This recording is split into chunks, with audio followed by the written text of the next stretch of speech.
Ang event ng Firelight nun, global. Buong mundo siya na lahat na naglalaro ng Firelight pwede mag-content. Competition siya ng content creator. Hindi siya makapaniwala pero tuwan-tuwa yung mama ko sa akin nun. Ano yung, kumbaga, ito na, kumikita ka na nito.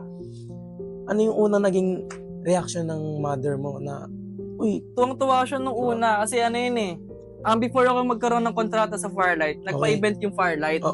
Ang event ng Firelight nun, global. Buong mundo siya na lahat na naglalaro ng Firelight pwede mag-content. Competition siya ng content creators. So, YouTube, TikTok, iba-ibang platform yun. Iba-ibang platform, iba-iba ng winner. So ako, stick ako sa TikTok. Sa TikTok, buong mundo kalaban ko, syempre. Na-overwhelm ako. Kalaban ko sila Worry Bear, yung mga sikat talaga na nag-TikTok. Tapos mga taga-ibang bansa pa. Sabi ko sa girlfriend ko nun, parang okay na sa akin kahit top 10 lang. Masaya na ako nun, top 10 sa buong mundo. Pero sabi niya, hindi, kaya mo yan, top 1, dami mong views, ganun magaling ka sa content Sabi ko, sige, tatry ko na lang yung best ko, bahala na kung ilan yung maabot ko. 2 weeks lang yon. Sa 2 weeks na yun, kung ilan yung views mo na makuha, ayun yung makuha mong price. Ang pinakamataas na price, $112K din. $2,000. So, yun, sa 2 weeks na yun, araw-araw upload.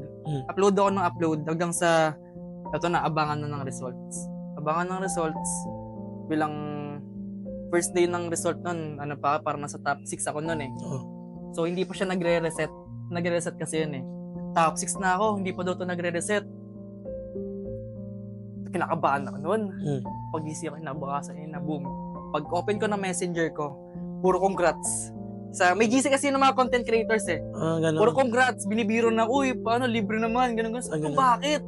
Chinek ko yung website, top 1 ako. Ayun na, tapos sabay sinabi ko sa nanay ko. Miss, anong gagamitin yung bank account? Wala akong bank account. Hindi ako empleyado wala akong bank account.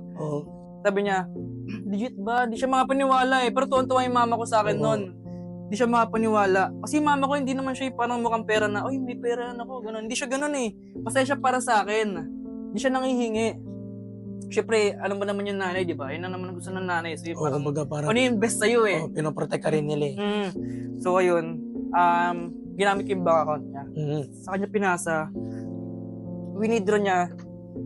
Tapos, pumunta ako sa bahay nila sa Manila. Kasi broken family ako Nasa Manila sila. So, punta ako Manila.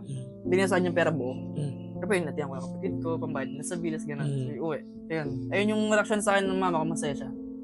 Nung unang sahod ko nun. Unang resulta ko yun ng malaki. Na kinita mo, brother.